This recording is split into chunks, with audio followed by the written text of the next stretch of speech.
இன்னைக்கு தியானத்திற்காக கர்த்தராகிய இயேசு கிறிஸ்து நமக்கு கொடுத்த வேத வசனம் லூக்கா எழுதின சுவிசேஷ புஸ்தகம் 11ஆம் அதிகாரம் 11ஆம் வசனம். லூக்கா எழுதின சுவிசேஷ புஸ்தகம் 11ஆம் அதிகாரம் 11ஆம் வசனத்தை கூட வாசிக்க கேட்கிறோம். உங்களின் தகப்பனாய் இருக்கிற வேத புஸ்தகத்தை கை வைத்தவர்கள் எல்லாரும் வைத்திருக்கிறவர்கள் கரத்தில் எடுத்துக் கொள்ளுங்க. வாசிக்கிறவர்கள் வாசிப்பார்கள், மற்றவர்கள் எல்லாம் மாற்றி மட்டும் கவனிங்க. வாசிக்க கேட்கலாம். உங்களின் தகப்பனாய் இருக்கிற ஒருவனிடத்தில் மகன் அப்பம் கேட்டால் அவனுக்கு கல்லை கொடுப்பானா? அப்பம் கேட்டால் கல்லை கொடுப்பானா? மீனை கேட்டால் மீனுக்கு பதிலாக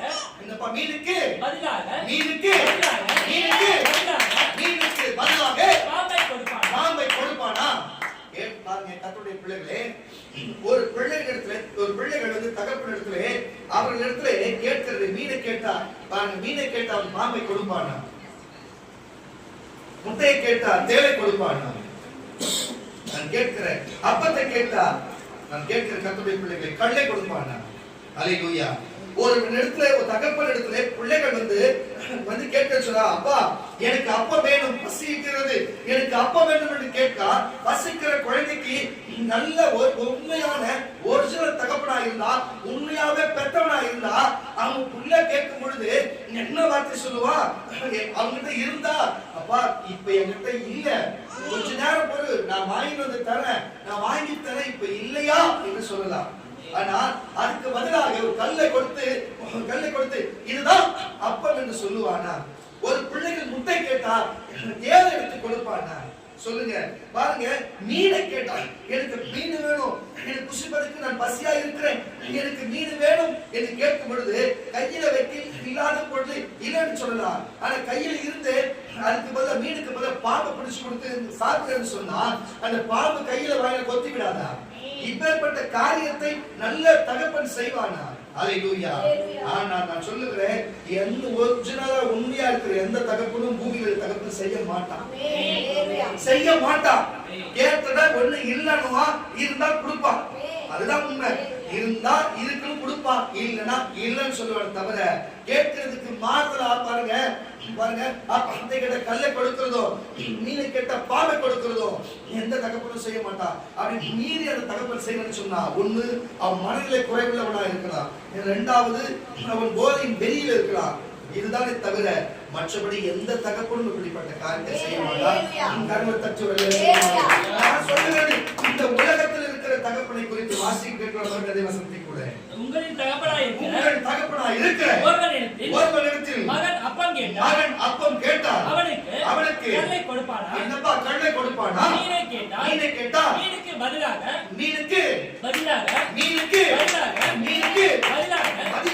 பாம்பை கொடுப்பானா? நான் கேட்கிறேன், மீனுக்கு பதிலாக எவனா பாம்பை கொடுப்பானா? ஆனா என் பரமபிதா பாருங்க, கொள்ளாதவராகிய நீங்கள் உங்கள் பிள்ளைகளுக்கு நல்ல ஈவுகளை கொடுக்க நீங்கள் எண்ணி இருக்கும் பொழுது, அதை சிந்தித்து இருக்கும் பொழுது, அதை கொடுக்க நினைக்கும் பொழுது, பரலோகத்தில் இருக்கிற அந்த பரமபிதா உங்களை என்னை உண்டாக்கின தேவன், அவர் நீ கேட்டதை உனக்கு செய்யாமல், கேட்டதை கொடுக்காமல் மற்ற மாற்றியா கொடுக்க போகிறார். வாசியை கேட்கலாம். உங்களின் தகப்பனாய் இருக்கிற அடுத்த வருஷம் வாசியா. அல்லது முட்டையை கேட்டால் அவனுக்கு தேளை கொடுப்பானா? கொள்ளாதவர்களாகி நீங்கள் உங்கள் பிள்ளைகளுக்கு நல்ல ஈவுகளை கொடுக்கும்போது அறிந்திருக்கும் போது பரமபிதாவானவர் தம்மிற்கு வேண்டிக் கொள்கிறவனுக்கு கேட்கிறவனுக்கு பரிசுத்த ஆவி கொடுப்பது அதிக நிச்சயம் அல்லவா? அப்ப கேட்டா எது வேணாலும் கொடுப்பாரு. பாருங்க, காண கிடைக்காததும் பெற்றுக்கொள்ள முடியாத ஒரே காரியம் பரிசுத்த ஆவி. அதையே கேட்கும்படி கொடுப்பார் என்று சொன்னா, உலகத்துல உணவாகிலும் உடையாகிலும் பணமாகிலும் பொருளாகிலும் முதலாவது ராஜ்யத்தை நீதி தேடுகிற யாவையும் மூடை கொடுக்கப்படும் என்று சொன்ன தேவன், அப்ப பெற்ற தகப்பன பொல்லாதவராகிய நம்மளே நம்ம பிள்ளைகளுக்கு நல்ல ஈவுகளை நம்ம கேட்டு அறிந்திருக்கும் பொழுது, பரிசுத்த உத்தமராகிய பரமபிதா நமக்கு நம்ம அவரிடத்துல கேட்கிறதை நம்ம கொடுக்காமல் போய்விடுவாரா? அல்லேலூயா. பரிசுத்த ஆவியே கொடுக்கும் பொழுது இந்த பூமியில இருக்கிற மற்ற என்ன நம்ம கொடுக்காது இருக்கிறோம், எல்லாத்தையும் தன்னுடைய குமாரனையே சொந்த குமாரனையே நம்ம கொடுத்திருக்கும் பொழுது உலகத்தினுடைய தேவையை நம்ம சந்திக்காத கொடுக்காம போயிடுவாரா? இந்த வார்த்தையில இந்த வசனத்துல இருக்கிற ஒரு வார்த்தை என்று சொன்னா பதிலாக என்று சொல்லி பாம்புக்கு பதிலாக பாருங்க, மீனுக்கு பதிலாக பாம்பை கொடுப்பானா? பதிலாக. அப்ப ஒன்று இருக்கிறது சொன்னா அதுக்கு பதிலாக இப்போ பெட்ரோல்ல ஓடுகிற 2 சக்கர வாகனங்கள் இருக்குன்னு சொன்னா நல்லா புரிஞ்சுக்கொள்ளுங்க. பெட்ரோல்ல ஓடுகிற 2 சக்கர வாகனங்கள் சொன்னா இப்போ இருக்கிற காலகட்டத்திலே பெட்ரோல்ல விலைவாசி ஏறி உயரும். அது மட்டும் இல்லாம பெட்ரோலும் டீசலும் இனி கிடைக்க போகிறது. இதுதான் காரியம். ஆனா இப்படிப்பட்ட காரியம் இருக்கும் பொழுது அதுக்கு மாற்று வழியாக எல்லாருமே வாகனத்திலே போய் பயணப்பட்டு பழகிவிட்டார்கள். இப்போ வாகனம் இல்லை சொன்னா எப்படி போவார்கள்? எல்லாமே மறுபடியும் ஒரு 1000 வருஷத்துக்கு பின்னோக்கி போகிற காலம் வந்துவிடும். அதனால இப்ப மாற்றாக என்ன சொல்லுவாங்க? பதிலாக எலக்ட்ரிக்கல் ஸ்கூட்டர் பயன்படுத்துறாங்க. இன்னைக்கு மின்சாரத்துக்கு பதிலாக சோலாரை பயன்படுத்துகிறாங்க. மாற்றாக. புரியுதா இல்லையா? புரிஞ்சுக்கொள்ளுங்க.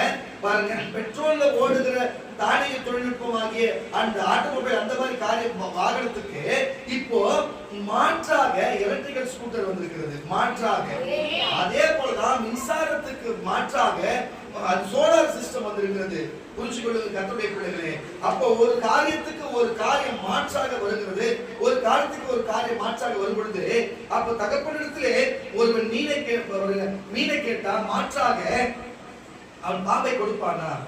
அப்போ நமக்கு என்ன, உலகத்துக்கு என்ன தேவைப்படுது, மனுஷனுக்கு என்ன தேவைப்படுது சொல்லி ஒரு காரியம் நடந்து நிறைய சொன்னா அது முடிவு மாற்று காரியம் ஒன்று வருகிறது.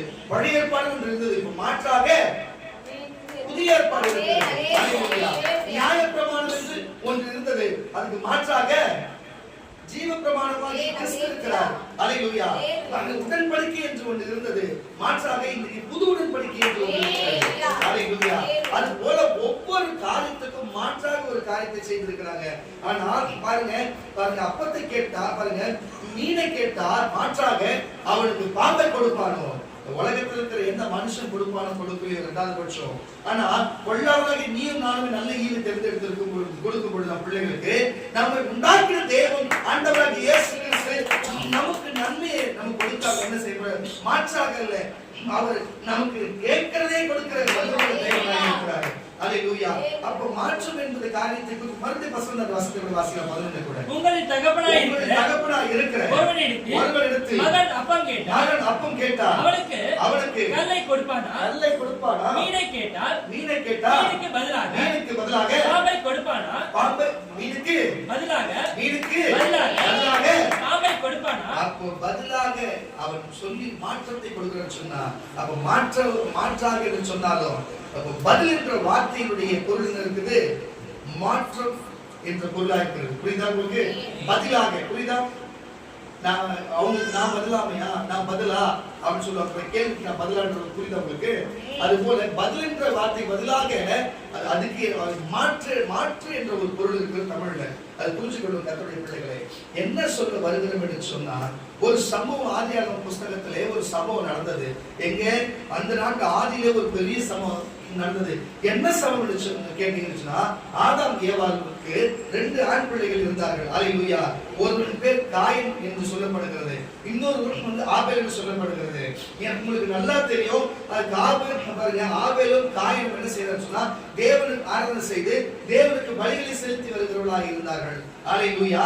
அப்படி பலி செலுத்தி வருகிறதே ஆபேலுடைய காணிக்கைகளை தேவன் அங்கீகரிக்கிறவராக இருந்தார். ஆனால் காயினுடைய காணிக்கைகளை தேவன் அங்கீகரிக்கவில்லை. அது என்ன காரியம் என்று அது நமக்கு இப்போ விஷயம் அல்ல.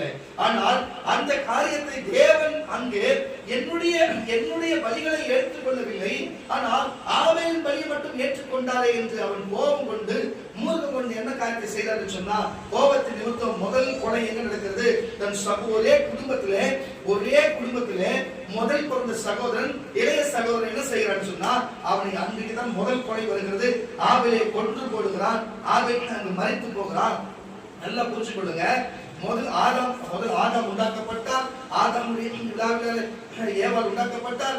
ஏவாள் உண்டாக்கி 2 பேரும் சந்தோஷமாய் வாழ்ந்தார்கள். பிள்ளை என்று முதல் பூமியில பாருங்க, இவர்கள் தோற்றுவிக்கப்பட்டவர்கள். எல்லாம் புரிஞ்சுக்கொள்ளுங்க. படைக்கப்பட்டவர்கள் யாரு? பூமியிலிருந்து மண் எடுத்து ஆதாமை தேவன் படைத்தார். நல்லா புரிஞ்சுக்கொள்ளுங்க. அந்த படைப்புக்குள்ளிருந்து மண்ணிலிருந்து படைத்தது மனுஷன் பெயரிட்டு, அதுக்கப்புறம் அவனுடைய விழா எலும்பிலிருந்து மனுஷனிலிருந்து பிறக்கப்பட்ட மனுஷன் என்று விழா எலும்பிலே ஏவல உண்டாகிற மனுஷன் என்று பெயரிட்டு அவங்க இருவருக்கும் கலப்பாகி முதல் பிள்ளை அங்கே காயின் பிறக்கிறார். அவங்க முதல்ல அப்பதான் அந்த அனுபவம் இருக்குது. சந்தோஷம் என்று சொன்னா பிள்ளை வயிற்றுல இருக்கிறது என்னன்னா பிள்ளை பிறந்தா என்னன்னு சொல்லி முதல்ல நம்மளை போலவே ஒரு பிள்ளை பிறக்கிறது அவங்க ஆச்சரியப்படுது. முதல் காரியம் நடக்கிறது. பிறகு இரண்டாவது பிள்ளை பிறக்கிறது. அல்லேலூயா. அவங்க முதலாவது பிள்ளை பிறக்கிறது, பிள்ளை வளர்கிறது, பிள்ளை வளர்ந்து ஆளாகிறது, அப்பதான் பார்க்கிறார்கள் முதல் முறையாக இருக்கிறது. ஆனால் அதே போலவே சாவு என்பதையும் மரணம் என்பதும் அவர்கள் பிள்ளைகள் காண்பிக்கும் பொழுது அவங்களுக்கு மிகுந்த கண்ணீராக இருக்கிறது. அப்ப யோசனை பண்ணி பார்க்கிறார்கள், ஐயோ என் மகன் ஆபேல் போய்விட்டானே, அவன் நல்ல மகனாகிவிட்டது என்று சொல்லி மன வேதனையோடு மன துன்பத்தோடு துயரத்தோடு ரொம்ப கவலையோடு, அவன் கவலை என்பதை அப்பதான் பார்ப்பாங்க போல. அப்ப கவலைப்பட்டு இருக்கும் பொழுது தேவன் அவங்களுக்கு வந்து ஒரு காரியத்தை செய்கிற. நல்லா புரிச்சு கொள்ளுங்க. அதுக்கப்புறம் ஆபேலுக்கு அப்புறம் அநேக குமாரர்கள் பிறந்தார் என்று வேதம் சொல்கிறது. நிறைய பிள்ளைகள் பிறந்தாங்க, அவங்களுக்கு நிறைய பிள்ளைகள் பிறந்தாங்க. ஆனா நான் சொல்லுகிற கர்த்தருடைய பிள்ளைகளே, எத்தனை ஒரு தாய்க்கு எத்தனை பிள்ளைகள் பிறந்தாலும் சரி, ஒரு தகப்பனுக்கு எத்தனை பிள்ளைகள் பிறந்தாலும் சரி, ஆனா அதுல ஒரு பிள்ளை தவறி போச்சுன்னு சொன்னா அவங்க குடும்பத்துல எவ்வளவு மன வேதனையா இருக்கும். அல்லேலூயா. என் தம்பி தவறினதுக்கு எங்க தகப்பனுக்கு எத்தனை ஆண்டுகள் அவருடைய துக்கத்துல இருந்தாலும் எங்களுக்கு தெரியும். நாங்க இன்னைக்கு வரைக்கும் என் தம்பி ஒரு தவறினதுக்கு இன்னைக்கு வரை எங்களுக்கு மனப்பச்சலா இன்னைக்கு வரைக்கும் இப்படிப்பட்ட காரியம் நடந்தது என்று சொல்லி நான் எதுக்கு சொல்லுன்னு சொன்னா, அப்ப பெத்த தாய்க்கும் தகப்பனுக்கும் அப்படி ஒரு பிள்ளை இல்லைன்னு போனா, வளர்த்து ஆளான பிள்ளை ஒண்ணு இல்லைன்னு போனா அவங்களுக்கு எவ்வளவு ஒரு மன வருத்தத்தை தரும். ஒரு ரவுடியாவோ ஒரு பொறுக்கியாவோ ஒரு கொலைகாரனாவோ இல்லைன்னு சொன்னா எல்லாரும் போட்டு தொல்லை கொடுக்கிறவனாவா இருந்து அவன் செத்த அப்படிப்பட்ட பிள்ளைகள் செத்தா கூட அப்பயும் தாய்க்கு தகப்பனுக்கும் ஒரு கஷ்டமா தான். ராமண்ணா ராமண்ணா அப்போ பாருங்க, தேவன் மேல அன்பு கொண்டு தேவனுக்கு பலிகளை செலுத்தி அந்த பலியை தேவனை அங்கீகரிக்கும் அளவுக்கு ஒரு தேவன் தொடர்புள்ள ஒரு மனுஷனா இருக்கும் பொழுது, அப்போ அவன் மரித்து போகும் பொழுது தாய்க்கு தகப்பனுக்கு எப்பேற்பட்ட வேதனையா இருக்கும். ஆமனே சொல்லுங்க, தேவன் என்ன செய்திருப்பார் அந்த காரியத்துல? அந்த நேரத்தில் தேவன் என்ன காரியத்தை செய்திருப்பார்? அல்லேலூயா. தேவன் என்ன செய்தார் என்று சொன்னா, அவருடைய கண்ணீர்களை பார்த்து கவலையை பார்த்து அங்க பாருங்க, ஆபேலுக்கு பதிலாக சேத் என்றவனை மறுபடியும் ஆபேலுக்கு பதிலாக நல்லா புரிச்சு கொள்ளுங்க. தகப்பனும் தாய் திருப்பி பழகினால் மறுபடியும் பிள்ளைகள் பிறக்கும். நல்லா புரிஞ்சுக்கும், பிள்ளைகள் பிறக்கும். அந்த பிள்ளைகள் அவங்க சொல்லல, தேவன் சொல்றா ஆபேலுக்கு பதிலாகவே தன் தாயை கொடுக்கிறேன்னு சொல்லி அவனுக்கு பதிலாக அவனே ரூபம் கொண்டு அவனு முகத்தை போல அவனை போலவே மறுபடியும் இன்னொரு பிள்ளையை கொடுத்தாராம். புரியுதா இல்லையா உங்களுக்கு? தாய்க்கு தகப்பனுக்கு நிறைய பிள்ளைகள் பிறக்கும். செத்து போன பிள்ளைக்கு பதிலா பிள்ளை பிறந்ததான். அது அடுத்த பிள்ளைன்னு சொல்றேன், அதுக்கு பதிலா பிள்ளை கொடுக்கிறது தேவன் சொன்னாரா? நான் சொல்லுகிறேன், எப்பொழுதுமே எல்லா காரியத்துக்கும் அவர் பதில் செய்கிற தேவனாக இருக்கிறார். பாருங்க, ஆபேலுக்கு பதிலாக அவர் சேத்தை உண்டாக்கினார் என்று அவர் கொடுத்தார் என்று வேதம் சொல்லுகிறது. அல்லேலூயா. வாசிக்க கேட்க ஆதியாகம புஸ்தகம் 4ஆம் அதிகாரம் 25ஆம் வசனம். பின்னும் ஆதாம் தன் மனைவியை அறிந்திருந்தான். பாருங்க, தன் மனைவியை அறிந்தான். அவள் ஒரு குமாரனை பெற்று காயின் கொலை செய்த ஆபேலுக்கு பதிலாக இன்னைக்கு பதில் என்ற தலைப்பிலே நீங்க தலைப்பு எழுதி கொடுங்க. ஆபேலுக்கு பதிலாக சொல்லுகிறேன். இந்த வார்த்தை வர வேண்டிய அவசியம் இல்ல. அதுக்கப்புறம் நீங்க தேவன் சொன்னாலும் பழகினா ஒன்னா சேர்ந்தா பிள்ளை பிறகுதான் தெரியும். ஆனா அதெல்லாம் வந்து ஆபேலுக்கு இணையாகாது. ஆபேலுக்கு பதிலாக தனியா ஒரு பிள்ளை கொடுக்கணும்னு சொல்லி ஆபேலுக்கு அங்க சேர்த்து பிறந்தார். சேர்த்துக்கு அப்புறம் நிறைய ஆண் பிள்ளைகள் பெண் பிள்ளைகள் பிறந்தார்கள். எதுக்கு சொல்கிறேன்னு சொன்னா, தேவன் பதில் செய்கிற தேவனா இருக்கிறார். வசன வாசிக்க கேட்கலாம். பின்னும் ஆதாம் தன் மனைவியை அறிந்தான். அவள் ஒரு குமாரனை பெற்று காயின் கொலை செய்த ஆபேலுக்கு பதிலாக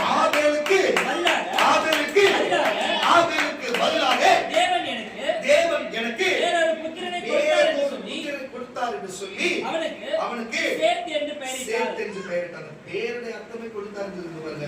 நான் சொல்லுகிறேன். அதுக்கப்புறம் வாசி அதுக்கப்புறம் தொடர்ந்து பார்த்து வச்சுக்கிறேன். பாருங்க, தொடர்ந்து பிள்ளைகள் பிறந்ததா இருக்கு. எதுக்கு இதை நான் சொல்லுகிறேன்னு சொன்னா, கர்த்தருடைய பிள்ளைகளே, அப்போ தேவன் பார்த்து கொண்டு இருக்கிற வேலையிலே, தேவன் நேசித்துக் கொண்டிருக்கிற காரியத்திலே ஏதாவது ஒன்று இல்லாது போனா அதுக்கு பதிலாக தேவன் கொடுத்து விடுவார். நம்ம தேவனை நேசித்து தேவனோடு ஓடி தேவனை பற்றி கொண்டு அவருடைய கட்டுப்பாட்டில் அவருடைய அனுகிரகத்திலே இருக்கும் பொழுது அவருக்கு அந்த நேரத்தில் நமக்கு ஏதாகிலும் துர்தர்ஷமா ஏதாகிலும் ஒரு காரியம் இருந்தாலும் சரி, அதுக்கு பதில் அல்லேலூயா எழுதினவர்களுக்கும் பதில் செய்வார். அதுக்கு பதிலாக நமக்கும் நன்மை செய்ய வல்லவராய் இருக்கிறார். கர்மத்தச்சவர்களே சொல்லுவோமா? அல்லேலூயா. இன்னைக்கு நான் சொல்லுகிற கர்த்தருடைய பிள்ளைகளே, ஒருவேளை பிசாசு இன்னைக்கு உலகத்தில் இருக்கிற அநேக மனுஷர்களை வேணாலும் தன் பக்கத்தில் இழுத்து அடிமையா வைத்திருக்கலாம். அடிமை என்று சொன்னா உங்களுக்கு நான் சொல்லுகிறேன், அடிமை என்று சொன்னா ஒரு அடிமை என்று சொன்னா எப்படிப்பட்டவர்கள் சொன்னா, அவங்க கழுத்துல ஒரு வளையத்தை போட்டுவிட்டு, அவனுக்கு காலையில ஒரு ஓடி போறவன்னு சொல்லி கையில ஒரு வளையத்தை போட்டுவிட்டு, அவனுக்கு 3 வேளை சாப்பாடு சொன்னா 1 வேளை சாப்பாடு போட்டுவிட்டு, அவனுக்கு 3 வேளை அவனுக்கு கிழிஞ்ச ஆடைகளை ஏதோ பழைய ஆடைகளை கொடுத்து விட்டு, அவனுக்கு நம்ம எல்லாம் பார்த்து வச்சுக்கோங்க 8 மணி நேரம் தூக்கம், 8 மணி நேரம் முடிப்பு, 8 மணி நேரம் வேலைன்னு சொல்லி இப்படிப்பட்ட 24 மணி நேரம் நமக்கு இருக்குது. ஆனா அவங்களுக்கு நம்ம எல்லாம் பார்த்து வச்சு 8 மணி நேரம் தான் வேலை செய்வோம். புரியுதா இல்லையா? 8 மணி நேரம் நம்மளுடைய பர்சனல் வேலையை பார்ப்போம், மிச்ச 8 மணி நல்லா தூங்குவோம். இப்படிப்பட்ட காரியம் இருக்கும் பொழுது அடிமையா இருக்கிறவனுக்கு தூக்கமும் கிடையாது, அவனுக்கு விழிப்பும் கிடையாது. எஜமான் எந்த நேரத்துல என்ன சொல்றானோ அந்த அடிமை செஞ்சுதான் ஆகணும். அப்படிப்பட்ட அடிமையா இன்றைக்கு உலகத்தில் இருக்கிற மனுஷர்கள் அடிமைத்தனமாய் வாழ்ந்து கொண்டிருக்கிறார். யாருக்கு காலில் அடிமையா இருந்து, பிசாசுடைய காலில் அடிமையா இருந்து, உலக மக்களுடைய காலில் அடிமையா இருந்து, தாங்கள் அடிமையா இருக்கிறது என்று கூட தெரியாம அடிமை வாழ்க்கையை வாழ்ந்து கொண்டிருக்கிறார்கள். ஆனா இன்னைக்கு நான் சொல்லுகிற கர்த்தருடைய பிள்ளைகளே, கிறிஸ்துவுக்குள்ள இருந்து உலகத்துக்கு நீ அடிமையா ஏற்பட சொன்னா, கிறிஸ்துவுக்குள்ள இருந்து நீ உலக பிசாசுக்கு அடிமையா ஏற்பட சொன்னா, தயவு செய்து மாறிவிடுங்க கர்த்தருடைய பிள்ளைகளே. ஒருவேளை நீ ஏற்கனவே வரத்துக்கு முன்னாடி நீ அடிமையா இருந்திருந்து சொன்னா, அந்த எஜமானோட கண்ணையாகிலும் உன் பல்லையாகிலும் உடைத்திருந்தா, கண்ணையாகிலும் கெடுத்திருந்தா, என்ன காரியம் செய்திருந்தாலும் சரி, உனக்கு எந்த சேதத்தை கொடுத்திருந்தாலும் சரி, உன் வாழ்க்கையில, உன் குடும்பத்தில, உன் பொருளாதாரத்தில, வளர்ச்சியில, உன் சுகத்தில, உன்னுடைய சரீரத்தில எந்த பாதிப்பை கொடுத்திருந்தாலும் சரி, அல்லேலூயா, கட்டாயம் அவன் உன்னை விடுதலை செய்ய வேண்டும். அல்லேலூயா, விடுதலை செய்ய வேண்டும். இந்த சட்டத்தை அந்த நாட்களிலே மோசேக்கு தேவன் கொடுத்து, இப்படிப்பட்ட அடிமையா இருக்கிறவர்களுக்கு நீங்கள் விரோதமாய் எந்த செய்தாலும் அவங்களை அடிமையா இருக்கிறதை, அடிமைத்தனத்தை விட்டுவிட்டு அவங்க விடுதலை செய்ய வேண்டும் என்று சொல்லியிருக்கிறாங்க. அதுக்கப்புறம் அந்த அடிமைக்கும் அந்த எஜமானுக்கும் சம்பந்தமே இல்லாத காரியமாக இருக்கிறது. கர்த்தருடைய பிள்ளைகளே, நான் உங்களுக்கு சொல்லுகிறேன், இப்படிப்பட்ட காரியத்திலே நீங்கள் பிசாசினிடத்திலோ, நீங்கள் மந்திர சூனியத்தினிடத்திலோ, உலக வாழ்க்கையில் நீங்கள் ஒருவேளை நீங்கள் அதில் பாதிக்கப்பட்ட, சொல்லுகிறது முகமாகிலும் பல்லாகிலும் சரித்திரம் ஏதாவது பாதிக்கப்பட்டிருந்தா, இன்றைக்கு இயேசு அவர் சட்ட திட்டத்தின்படி, வேத வசனத்தின்படி இன்றைக்கு உன்னையும் குடும்பத்தையும் அந்த பொல்லாத எஜமானாகிய பிசாசிலிருந்து விடுதலை கொடுத்து, இன்றைக்கு உனக்கு அதுக்கு பதிலாக நீ காயப்பட்டிருக்கலாம், துன்பப்பட்டிருக்கலாம், குத்தப்பட்டிருக்கலாம், சூனியத்தில் அகப்பட்டிருக்கலாம், நீ வேதனைப்பட்டு துன்பப்பட்டிருக்கலாம். இன்னைக்கு அதுக்கு பதிலாக அந்த எஜமான விட்டு இப்போ சங்கீத தியானம் பண்ண வேலையிலே நமக்கு ராஜா யார் சொன்னாங்க? இயேசுவே ராஜா. அந்த ராஜாவே நமக்கு எஜமானா இருக்கும்படிக்கு நம்மளே ஒப்பு கொடுக்கும் பொழுது, அல்லேலூயா, நம்ம ராஜாவும் நம்ம எஜமானரும் நம்ம அடிமையால நம்ம ராஜாவை வைக்கிறவரா இருக்கிறாரு. கர்த்தருக்கு பெரிய அல்லேலூயா. யாத்ராகமம் புஸ்தகம் 21ஆம் அதிகாரம், யாத்ராகமம் புஸ்தகம் 21ஆம் அதிகாரம் யாத்ராகமம் புஸ்தகம் 21ஆம் அதிகாரம் 25ஆம் வசனம் இல்லப்பா 26. ஒருவன் தன் அடிமையானவன் கண்ணையாகிலும், நல்ல கவனிங்க இந்த வார்த்தையை, 25 வாசிங்க. சூட்டுக்கு சூடு, நல்லா கேட்டுங்க, எப்படி செய்யறாங்க பாருங்க. சூட்டுக்கு சூடு, காயத்துக்கு காயம், தழும்புக்கு தழும்பு, பலி கொடுக்க வேண்டும். என்னப்பா? பலி கொடுக்க வேண்டும். பலி கொடுக்க வேண்டும். ஒருவன் தன் அடிமையானவன் கண்ணையாகிலும், நல்ல கவனிங்க, இப்பதான் பாயிண்ட் வருது.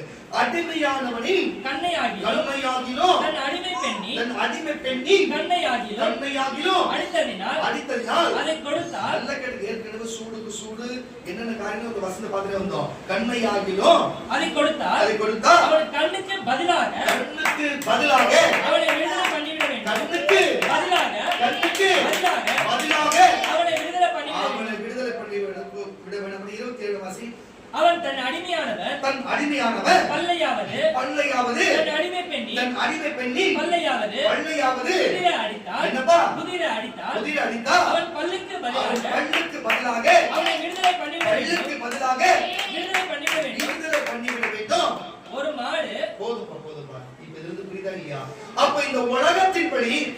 நீங்கள் எங்கெங்கெல்லாம் அடிமைப்பட்டு இருக்கிறீர்களோ, எந்த போதையில் அடிமைப்பட்டு இருக்கிறீர்களோ, பணத்துக்கு அடிமைப்பட்டு இருக்கிறீர்களோ, நீங்க அரசியலுக்கு அடிமைப்பட்டு இருக்கிறீர்களோ, உலக வாழ்க்கையில் அடிமைப்பட்டு இருக்கிறீர்களோ, எந்த பாவத்துக்கு அடிமைப்பட்டு இருக்கிறீர்களோ, எந்த சரீரமான பிராணத்துக்கு நீங்க அடிமைப்பட்டு இருக்கிறீர்களோ, அது நிமித்தம் ஏதாவது உங்களுக்கு சேதம் வந்திருந்தா, அது நிமித்தம் ஒரு சரித்திர பலவீனம் வந்திருந்தா, அது நிமித்தம் குடும்பத்தில் ஒரு பலவீனம் வந்திருந்தா, அது நிமித்தம் ஒரு பிரச்சனை போராட்டங்கள் வந்திருந்தா, ஐயோ இந்த பிரச்சனை, இந்த போராட்டம், இந்த கஷ்டமோ என்னால் தாங்க முடியல, எனக்கு விடுதலை கொடுக்க இயேசு வேண்டும் எனக்கு வந்திருந்தா, இந்த பிரச்சனை மாத்தி இயேசு நல்ல செய்வார் வந்திருந்தா, இன்னைக்கு ஏற்கனவே உனக்கு இருந்த அடிமையா இருந்த அந்த எஜமானன் உனக்கு பல்லையோ இல்ல கண்ணையோ இல்ல சூட்டுக்கு சூடோ இல்ல சரித்த எந்த உபாதைகள் கொடுத்திருந்தாலும் இன்னைக்கு அதுக்கு பதில் அவனை செய்ய தேவையில்ல, அதுக்கு பதில் உங்களுக்கு விடுதலை, அதுக்கு பதில் உங்களுக்கு விடுதலை, அதுக்கு பதிலாக அப்ப நான் சொல்லுகிற கர்த்தருடைய பிள்ளைகளே, உலகத்து புறஜாதி மக்களுக்கு, ஒரு அடிமை மக்களுக்கு, ஒரு கீழ்ப்படியாத மக்களுக்கு, வணங்கா கழுத்துள்ள மக்களுக்கு, அந்நிய மக்களுக்கே தேவன் இப்படி ஒரு வேதத்தில் இப்படி ஒரு சட்டத்தை வைத்திருக்கிறான்னு சொன்னா, ஒருவன் அடிமையா இருந்தா அவனுக்கு இப்படிப்பட்ட ஒரு காரியத்தை எஜமான் செய்து விட்டா அவனுக்கு பதிலுக்கு மருந்து போட தேவையில்ல, கண்ணுக்கு கொடுக்க தேவையில்ல, மருந்து போட தேவையில்ல, எது பண்ண தேவையில்ல, அவனை காப்பாற்ற தேவையில்ல, காப்பாற்ற சோறு படம் வச்சிருந்த அதை பத்தி எல்லாம் பேசாம பட்டுச்சா அவனுக்கு விடுதலை கூடிய அவன் போய் சுதந்திரமா வாழட்டும், அவன் வாழ்க்கை அவன் காப்பாற்றிக்கிட்டான் என்று சொல்லி அதுக்கு பதிலாக விடுதலையை கொடுக்கிற தேவன். அல்லேலூயா.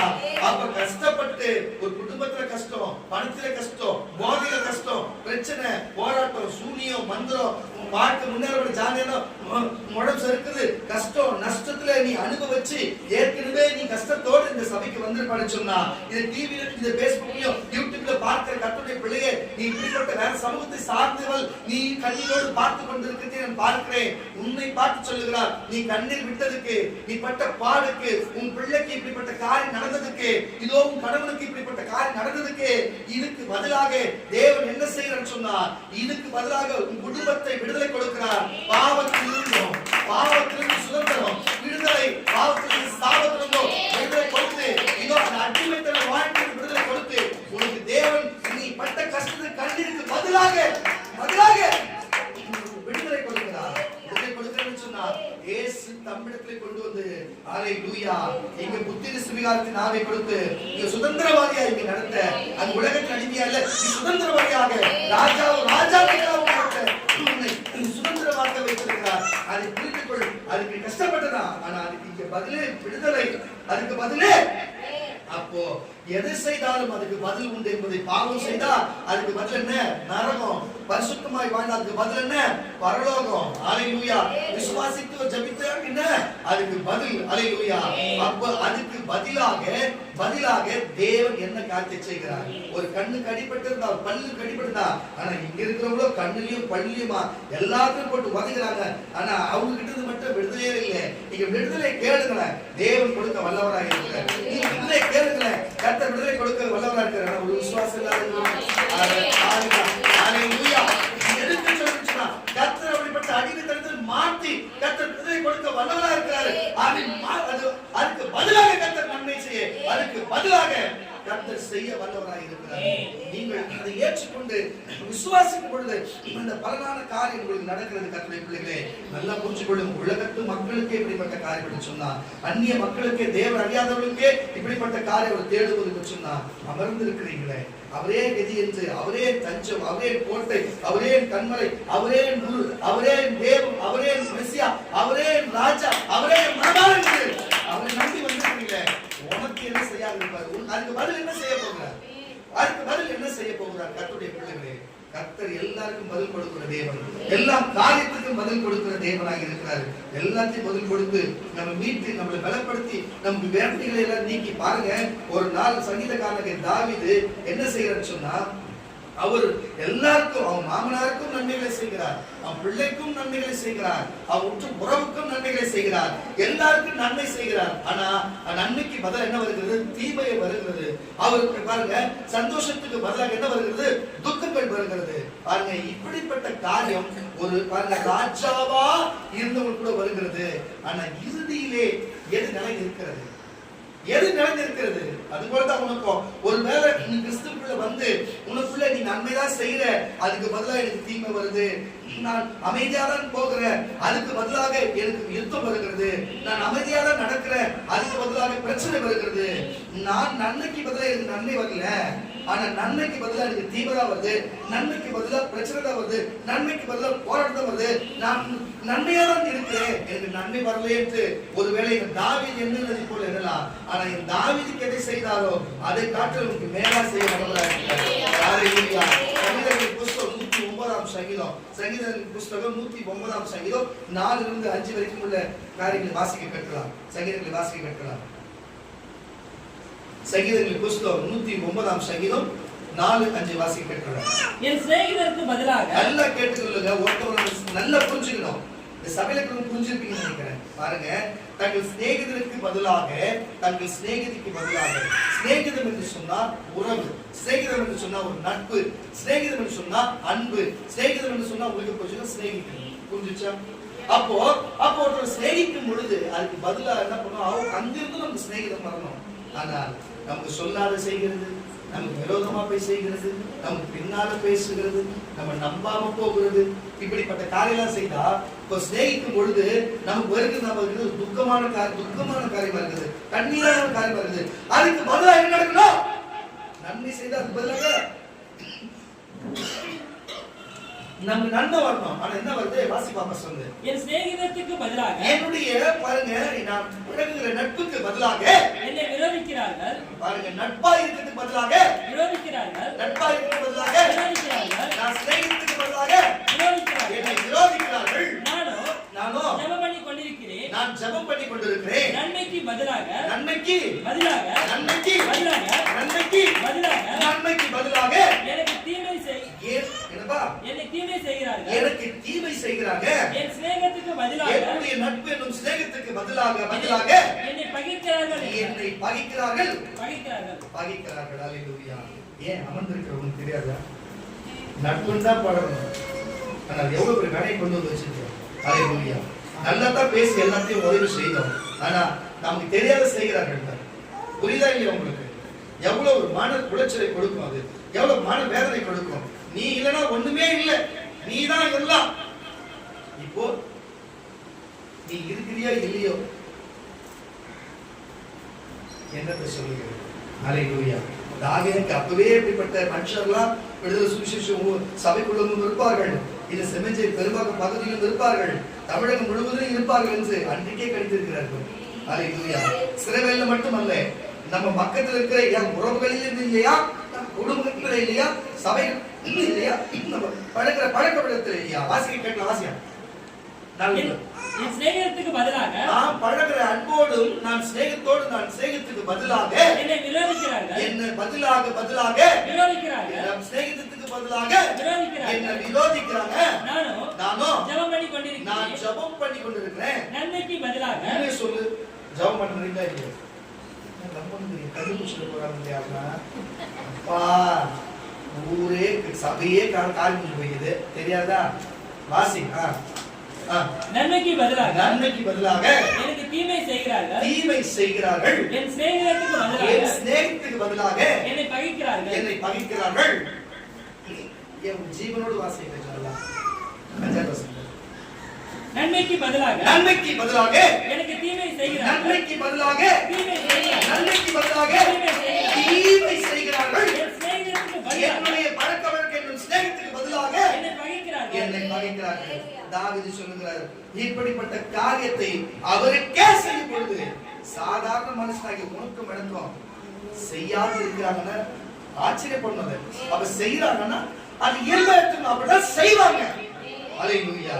நான் சொல்லுகிற கர்த்தருடைய பிள்ளைகளே, கண்ணியத்துக்கு பதிலாக என்னத்துக்கு பாருங்க, அன்புக்கு பதிலாக, சிநேகத்துக்கு பதிலாக, உறவுக்கு பதிலாக, நன்மைக்கு பதிலாக இப்படிப்பட்ட காரியங்களை பதிலாக என்ன செய்கிறார்கள்? விரோதத்தையும் கண்ணீரையும் கஷ்டத்தையும் கொடுக்கிறார்கள்.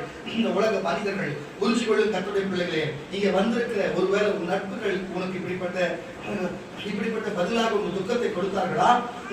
உறவுகள் இப்படிப்பட்ட சிநேகத்துக்கு பதிலாக துக்கத்தையும் கஷ்டத்தையும் கொடுத்தார்களா? இல்ல உன் சபை அப்படி கொடுத்ததா? யார் உங்களுக்கு கொடுத்தது? அல்லேலூயா. ஆனா தாவீதுக்கு யார் அதை மாற்றினது? தாவீதுக்கு யார் மாற்றினது? அவர் இன்னமும் இருக்கிறார். தாவீதுனால இன்னைக்கு பரலோகத்தில் இருக்கிறார். இயேசு இன்னைக்கு நம்மளோடு தான் இருக்கிறார். ஹalleluya. அதுக்கு பதிலாக மாற்றத்தை கொடுக்க ஆபேல் பாருங்க, ஆபேலுக்கு பதிலாக அங்கு சேத்தை கொடுக்கிறவர் இருக்கிறார் என்று சொன்னார். ஹalleluya. ஆபேலுக்கு பதிலா சேத்தை அங்க ஆதாமுக்கு ஏவாளுக்கு கொடுக்க ஒருவர் இருக்கிறார் என்று சொன்னார். ஒரு அடிமையுடைய மகனுக்கு அடிமை பிள்ளைகளுக்குமே அவங்களுக்கு ஒரு பாதிப்பு உண்டானா அவங்களுக்கு அதுக்கு பதிலாக விடுதலை கொடுக்கிற ஒருவர் இருக்கிறார் என்று சொன்னார். அப்ப தாவீதுடைய காரியங்களுக்கு பதில் கொடுத்தவர் இருக்கிறார் என்று சொன்னார். உனக்கு விரோதமாக இருக்கிற காரியத்துக்கு பதிலாக, உன் பிரச்சனைக்கு பதிலாக, உன் போராட்டத்துக்கு பதிலாக, உன் பசுத்துக்கு பதிலாக, உன் நீதிக்கு பதிலாக எழுப்புகிற காரியத்துக்கு பதிலாக அவரே பதில், அவரே பதில். ஹalleluya. அதை மட்டும் புரிஞ்சு கொள்ள வேண்டும். கர்த்தருடைய பிள்ளைகளே புரிஞ்சு கொள்ளணும். பாருங்க, யோபுவை குறித்து பாருங்க. யோபு எப்பேற்பட்ட ஒரு செல்வ சீமானாய் வாழ்ந்தவர். அவருக்கு இல்லாத காரியமா, அவருக்கு இல்லாத செல்வமா, அவருக்கு இல்லாத பிள்ளைகளா, அவருக்கு இல்லாத ஒட்டகமா, அவருக்கு இல்லாத ஆடு மாடு மந்தைகளா, எல்லாமே இந்த செல்வ சீமானாய் வாழ்ந்தார். அப்படிப்பட்ட கர்த்தருக்கு பாருங்க, சன்மார்க்கம் உத்தமமாய் வாழ்ந்த ஒரு மனிதன். அந்த நாட்கள் இன்னைக்கும் யோபுவின் கல்லறை இருக்கிறது. அது எல்லாம் அரபு தேசங்களில் இருக்கிறது. இன்றைக்கும் அரபியர்களும் இஸ்ரேலர்களும் போய் அந்த கல்லறைகளுக்கு தொட்டு அந்த கல்லறை பார்த்து வருகிறார்கள். இன்றைக்கும் அதை பதப்படுத்தி அவ்வளவு இது காரியமாக பயன்படுத்தி வருகிறார்கள். ஏன்னு சொன்னா, வரலாற்றிலே வாழ்ந்த ஒரு மனிதன், தேவனுக்கு உத்தமமா ஒரு சன்மார்க்கப்பட்டு வாழ்ந்த மனிதன். ஹalleluya. இன்னைக்கு அவரை போல மனிதர்களை தேடி எடுத்தால் அவரும் கிடைக்காது. அப்படிப்பட்ட கிடைக்காத ஒரு அற்புத காரியத்தை அவர் சரீரத்தை அடக்கம் செய்த இடத்தை பார்த்து விட்டு வருகிறார்கள். இப்படி யாரும் வாழ முடியுமா, இப்படியாக இருக்கப்பட்ட தொட்டாச்சு நமக்கு அப்படிப்பட்ட காரியம் நடந்து விடுமா என்று சொல்லி ஓடுகிற மனிதர்கள் உண்டு. ஆனா அவர் நிகழ்காலத்தில் வாழ பொழுது எப்படிப்பட்டதா இருந்தது. பிசாசு தேவனுடைய சன்னிதானத்தில் போய் இருக்கிறார். தேவன் பார்த்து கேட்க, எங்கிருந்து வருகிறார் என்று கேட்கும் பொழுது, நாம் பூமி எங்கும் சுற்றி உலாவிக் கொண்டு வருகிறேன் என்று சொல்லி, நீ என்ன புதிதாக நான் பண்ணுகிற காரியத்தை பார்க்கிற, நீ என்ன மகனாகிய யோபுவின் மேல் கண்ணை வைத்தது என்ன என்று கேட்கும் பொழுது, அப்பொழுது அவர் பதில் சொல்லுகிறார், நீங்க அவருடைய பணத்தையோ அவருடைய பொருளையோ அவன் சரித்தை எனக்கு கொடுப்பேன் என்று சொன்னா அவன் உங்களை தூசித்து விடுவா, அவன் இப்படிப்பட்ட காரியத்தை விடுவான் என்று எண்ணும் பொழுது தேவன் ஒரு காரியத்தை சொல்லுகிறார், அவன் ஜீவனை மட்டும் விட்டுவிடு, மற்ற எல்லாத்தையும் காரியத்தை செய்ய என்று சொல்லி. உங்களுக்கே தெரியும், இறுதியிலே எல்லாமே சோதித்து அவங்க உச்சம் பாருங்க, உள்ளம் பார்த்தது உச்சம் தலை வரைக்கும் கொடிய பற்கள். உங்களுக்கு கொடிய பற்கள் தெரியுமா? சொரங்கு, அந்த சோரியாஸ்க்கு போல வியாதினா தெரியல உங்களுக்கு, என்ன நச்சுனே இருக்குமே. அப்படி கண்ணை விட்டுட்டு அவன் உயிரை விட்டு மற்ற எல்லாத்தையும் பாதிச்சு, அவன் மனைவி செத்து போனா, அவன் பிள்ளைகள் செத்து போனது, அவன் ஆடு மாடு மந்தைகள் சொத்து எல்லாம் போனது. அவனுடைய கூட நேசித்த நண்பர்கள் இப்ப சொல்லித்தமே, எந்த நட்பாய் நம்ம பழகிறோம், நம்ம வந்து சிநேகிக்கிறோம், நம்ம நேசித்தோம், ஆனா அவர்கள் நமக்கு விரோதமா இருக்கிறாங்கன்னு சொல்லி அதே போல ஒரு சிநேகிதர்களை சிநேகித்தாரு. ஆனா இறுதியில் என்ன நடந்தது? அவர்களே நீ என்ன செய்தாயோ தேவன் மேல் கோபப்பட்டார், நீ என்ன செய்தாயோ தேவன் மேல கோபப்பட்டிருக்கிறன்னு சொல்லி அவர் மனதில் துக்கப்படுகிற காரியம் நடந்தது. இன்றைக்கு ஒரு வேளை நீ நன்மையா பரிசுத்தமாய் வாழ்ந்து ஒழுங்கா ஜெபித்து ஒழுங்கா வேலை வாசித்து ஒழுங்கா சபைக்கு வந்து ஒழுங்கா ஊழியக்காரர்களுடைய ஒரு காரியத்தை சொல்லி ஒழுங்கா ஜெபித்து அதை நிறைவேற்றுகிற இந்த 4 காரியத்தை நீ கரெக்டா பயன்படுத்துற ஒரு சகோதரி இருப்பேன் என்று சொன்னா, உனக்கு ஏதாகிலும் ஒரு பிரச்சனை வரும் என்று சொன்னா, இப்படி வாழ்ந்த உனக்கு வருதுன்னு சொன்னா, இந்த உலக மனுஷர்களும் அப்படிதான் பேசுவாங்க. நீ அதை கண்டு பயப்படாத. உனக்கு ஏன் கைவலி, உனக்கு ஏன் கால்வலி, உனக்கு ஏன் அது, உனக்கு ஏன் இது, உனக்கு ஏன் அது என்று சொல்லி நம்மளை குற்றப்படுத்துகிறது போல நம்மளை வேதனைப்படுத்துவாங்க. ஹல்லேலூயா. பாருங்க, நான் நிறைய பேர் பார்த்திருக்கிறேன், நம்ம வீட்டாண்ட எதனா ஒரு விஷயம், எங்க நாய்க்கோ எங்களுடைய புறாக்கோ எங்களுடைய குடும்பத்துக்கோ யாருக்கா ஒண்ணு வச்சுக்கோங்களேன், அப்பேற்பட்ட ஒரு மனமகிழ்ச்சி உண்டாகி எப்படி இது நம்ம அது நடந்திருக்கிறது சந்தோஷமான காரியமா தான் இருக்கும். அது அவங்க சூழ்நிலை எப்படி இருக்கிறது, இப்படி ஆயிடுச்சா, செத்து போச்சா, இப்படி ஆயிடுச்சா, அப்படி இப்படி ஆயிடுச்சா, எங்க போயிடுச்சா, அங்க போயிடுச்சா, இங்க வந்துச்சா, யாருக்கு என்னாச்சு, ஏன் நல்ல காரியம் நடக்காத, குட்டி போட்டுச்சா, புதுசா வந்திருக்குதா, வித்தீங்களா, பணம் வந்ததா, இதெல்லாம் கேட்கறாங்க. அதெல்லாம் கேட்க மாட்டாங்க. ஏன் சொன்னா, எப்பவுமே நம்ம வந்து கேவலமாவே இருக்கணும், எப்பவுமே நம்ம அடிமையாவே இருக்கணும், எப்பவுமே நம்ம முன்னேறவே கூடாது, எப்பவுமே நம்ம தலையில குனிஞ்சுக்கினே இருக்கணும், நமக்கு ஒண்ணுக்கும் தலையில எண்ணெய் கூட இருக்கக்கூடாது. ஹல்லேலூயா. இப்படிப்பட்ட எண்ணங்கள் உள்ளவர்கள் போலதான் இங்கு இருக்கிற மனிதர்கள் வாழ்கிறார். ஆனா யோபுவின் காலகட்டத்திலே யோபுவை பார்த்து நகைத்தவர்களும் புறம் பேசினவர்களும் உண்டு. ஆனாலும் யோபு அப்படி பேசினாலும் யோபு அவங்களுக்கு எதிர்த்து பேசவில்லை. அவன் தேவனுடைய சாபம் அவங்க மேல வந்த போது என்று சொல்லி அவங்களுக்காக யோபு ஜெபித்தார்.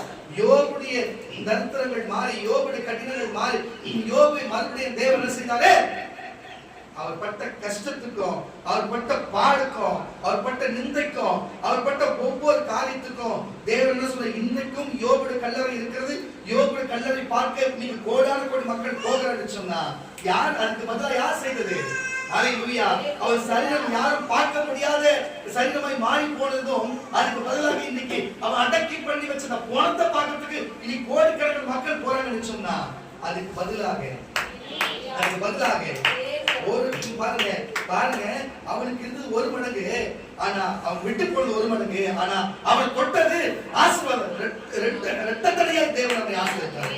அதை இரட்டத்தனையா அவனை ஆசீர்வதித்து கர்த்தர் அப்படிப்பட்ட ஆசீர்வாதத்தினால நிரப்பினார். ஹல்லேலூயா.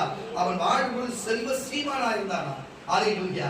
அப்போ ஒரு மனுஷன் கஷ்டப்படுறான்னு சொன்னா, உத்தமமா நல்லவனா ஒழுக்கமா இருந்து சபைக்கு வந்து வர நேரத்துல கஷ்டப்படுறா, தயவு செய்து புரிஞ்சு கொள்ளுங்க. இன்னைக்கு உனக்கு 10,000 ரூபாய் வருமானம் வருதா மாசம், உனக்கு கஷ்டம் வருதா, உண்மையா கஷ்டம் வருதா, உனக்கு 1 லட்சம் ரூபாய் வரப்போகுதுன்னு அர்த்தம். ஹல்லேலூயா. உனக்கு 1 லட்சம் வரப்போகுதுன்னு அர்த்தம். நீ தப்பு பண்ணிட்டு உனக்கு பிரச்சனை வருதுன்னா அது வேற, நீ பிரச்சனை பண்ணிட்டு உனக்கு பிரச்சனை வருதா வேற. ஆனா ஒழுங்கா ஜெபித்து, ஒழுங்கா வேற வாசித்து, ஒழுங்கா சபைக்கு வந்து ஒழுங்கா பேச்ச கேட்டு நீ நடந்துக்கும் பொழுது உனக்கு சில வரனா, அது சோதனை. யோபுவை சன்மார்க்கன் உத்தமன் என்று அறிந்து கொள்ள பிசாசு கேட்கும் பொழுது தேவன் அனுமதித்தது. ஆனா அதுக்கு பதில் அனுமதித்தது உண்மை, ஆனா அதுக்கு பதில் என்ன செய்தாலே,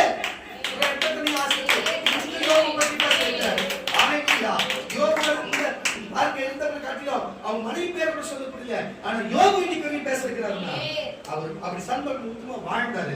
உன்னுடைய சன்மார்க்கத்தை உத்தமத்தை அவர் காணும்படிக்கு அனுமதிக்கலாம். ஆனா அதுக்கு பதிலாக ரெட்டிப்பான ஆசீர்வாதம். எது உனக்கு போச்சா அது ரெட்டிப்பா வரும். 10,000 1 லட்சம் உண்டாகும். ஒரு வீடு போச்சா 10 வீடு வரும். ஹல்லேலூயா. ஹல்லேலூயா. ஒருத்தன் பிரச்சனை பண்ணி போனானா உனக்கு 10 பேர் நன்மை செய்ய வருவான். ஹல்லேலூயா. ஒரு இடத்துல அசிங்கப்பட்டியா, ஆனா 10 இடத்துல உன்னை உயர்த்தி வைப்பான். ஹல்லேலூயா. ஒரு குடும்பம் விட்டு போச்சா 10 புது குடும்பம் வரும் சேர்க்கிறதுக்கு. அதை புரிஞ்சுக்க கர்த்தருடைய பிள்ளைகளே, யோபுக்கு செய்தவர், அது தாவீதுக்கு செய்தவர், பாருங்க ஆதாம் ஏவாளுக்கு செய்தவர், ஏன் உனக்கு செய்ய மாட்டாரு? உனக்கு செய்ய மாட்டார். வாசிக்கிற யோபுவின் புத்தகம் 2ஆம் அதிகாரம் 4ஆம் வசனம். யோபுவின் புத்தகம் 2ஆம் அதிகாரம் 4ஆம் வசனத்தை வாசிக்கிறேன். சாத்தான் கர்த்தருக்கு பிரதியுத்தரமாக தோலுக்கு பதிலாக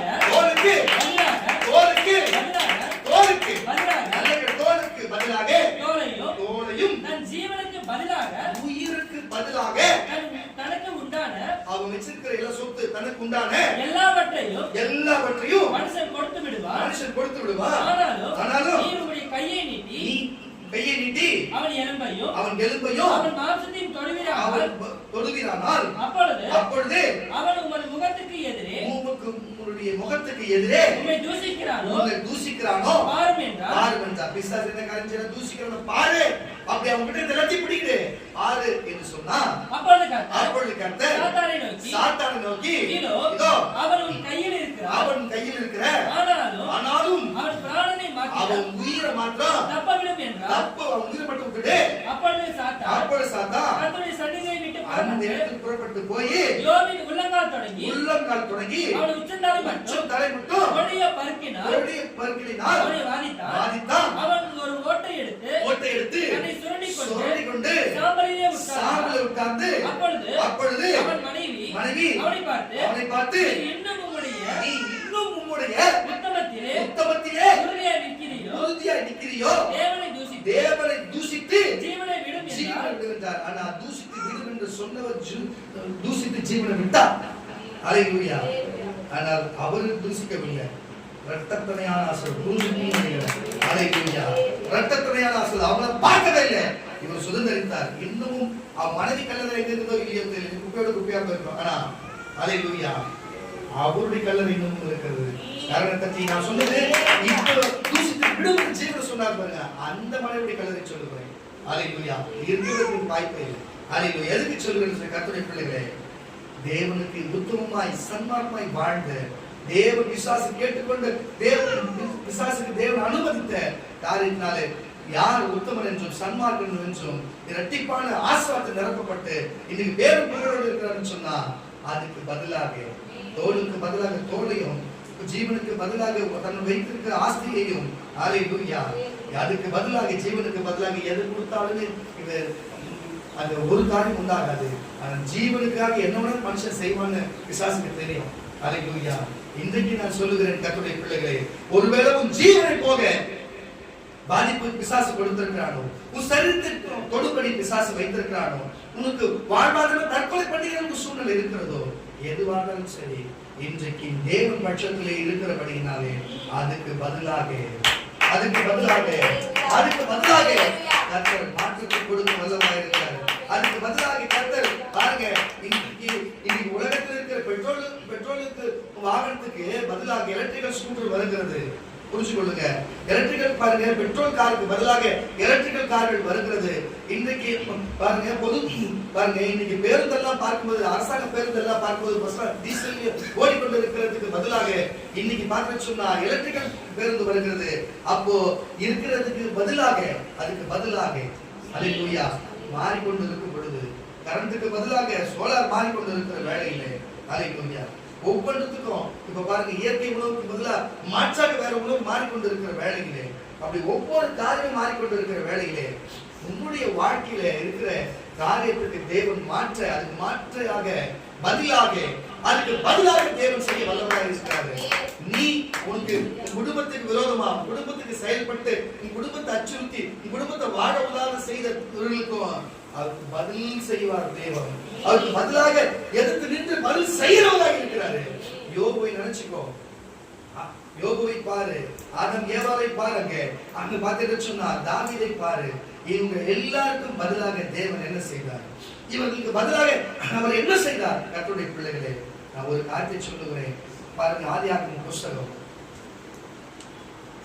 புஸ்தகம் நினைச்சியாகவே சிறப்பில் 22ஆம் அதிகாரம், ஆதியாகமம் புஸ்தகம் 22ஆம் அதிகாரம் 13ஆம் வசனத்தை எடுத்துக்கொள்ளுவோம். இந்த வசனத்துல என்ன சொல்லுன்னு சொன்னா, இந்த உலகத்திலே பாருங்க தேவன் என்னென்னலாம் காரியம் செய்ய முடியும் என்று சொல்லி, ஆபிரகாமை குறித்து உங்களுக்கு தெரியும். ஆபிரகாம் 100 வயதிலும், சாராளுக்கு பாத்தீங்கன்னா 90 வயதிலும் அவர்களுக்கு பிள்ளை ஒன்று பிறந்தது. ஹalleluya. அந்த பிள்ளைதான் ஈசாக் என்று நீங்கள் அறிந்திருக்கிறீங்க. தேவன் சொன்னார், அவங்களை தேவனை கர்த்தர் என்ன சொன்னார்னு சொன்னா, வானத்து நட்சத்திரங்களை போலவும் பூமி மலரை போலவும் உன் ஜனங்கள் பெருகி இருப்பார்கள், அவர்களாய் இருப்பார்கள் என்று அவரை ஆசீர்வதித்தார்.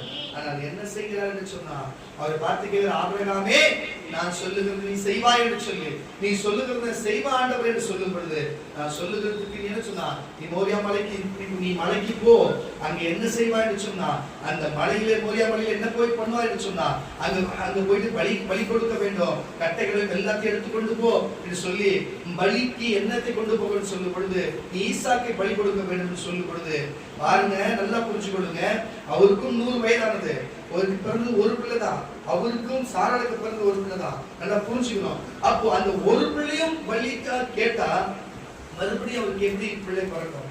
நீங்களே புரிஞ்சு கொள்ளுங்க. அதுக்கப்புறம் பிள்ளை பிறக்கிறதுக்கு உண்டான எந்த சாத்தியக்கூறுகளும் யாருக்கு? சாராளுக்கும் இல்லை, இவருக்கும் இல்லை. முடியுமா? நீங்களே புரிஞ்சு கொள்ளுங்க கர்த்தருடைய பிள்ளைகளே. அப்போ தேவன் கொடுத்ததுனால பிறந்த ஒரே ஒரு ஈசாக்கு தேவன் கேட்கிறாரு, எனக்கு நான் கேட்கிறது செய்வேன். அப்போ ஈசாக்கு எனக்கு பலி செலுத்து என்று கேட்கும் பொழுது கொண்டு போய் என்ன செய்கிறேன்னு சொன்னா, நடந்து மலைக்கு ஏறி கொண்டு போகிற வேலையிலே வேலைக்காரர்கள் எல்லாம் கீழே நிறுத்திவிட்டு ஈசாக்கும் அவங்க தகப்பனும் ஆபிரகாம் மட்டும் போகிறாங்க.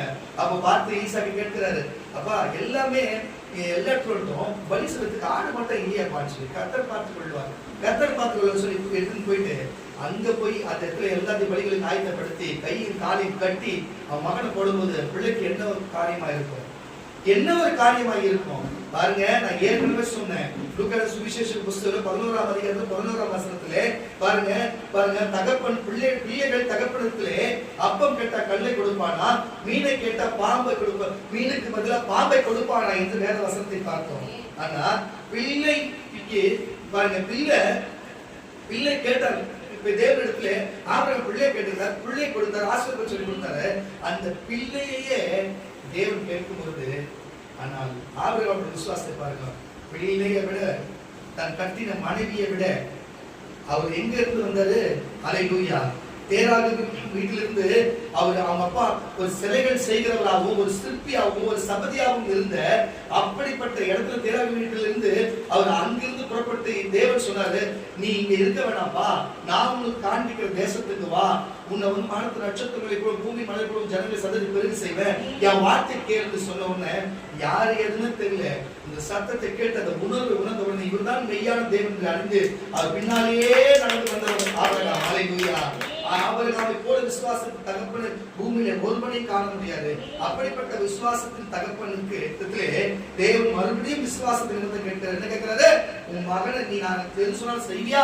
செய்வேன். உன் மகனை எனக்கு பலி கொடுத்து சொல்லும் பொழுது அதையும் செய்யறாரு.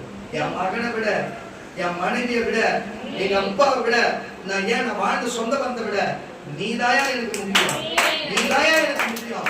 உங்களுக்கு பதில் வேற ஒண்ணுமே இல்லையா? அவங்களுக்கு பதிலா கூட வேற எடுத்துக்கலாம், எனக்கு பதில் நீ ஒருத்தர் தான். என்று எத்தனை சாகும் வயதுல, நித்திரை அடைகிற வயதுல விசுவாசத்தை பாருங்க. அவர் சொல்லுங்க சரி என்று சொல்லி சொன்னதை செய்தார். கத்தி எடுத்தார், தொண்டையை அறுக்கிற நேரத்திலே தேவன் அங்கிருந்து சொல்லுகிறார், உன் பிள்ளையாண்ட மேல் கைகளை போடாதே என்று சொல்லி அப்படியே கை நின்றது. ஹல்லேலூயா. அதுக்கு அங்க பாருங்க, நான் ஒரு காரியத்தை தேவன் சொல்லிட்டு அது நடந்தா தீரணும். ஆனா நடந்தது. பலி செலுத்தணும் நடந்ததுன்னு சொன்னா அந்த மோரியா மலையில அந்த இடத்துல ஒரு காட்டுக்கடா ஒன்று என்ன செய்ததுன்னு சொன்னா முட்டையை கொம்பு சிக்கி கொண்டிருந்தது. அது கத்துக்கிற சத்தத்தை கேட்டு தேவன் சொல்லுகிறார், இவனை இறக்கி விடு, அந்த கடாவை கொண்டு வந்து பலி செலுத்து என்று சொல்லி. ஹல்லேலூயா, ஹல்லேலூயா. அந்த பலிகளை செலுத்தினார்கள். நான் பலி செலுத்த வேண்டும் கேட்டது கட்டாயம் செய்தது. ஆனால் ஈசாக்குக்கு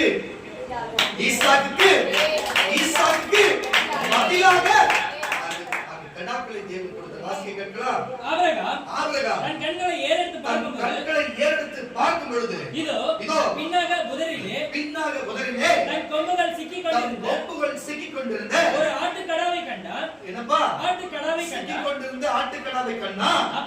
அப்பொழுது ஆபிரகாம் போய் கடாவை பிடித்து அதை தன் குமாரனுக்கு பதிலாக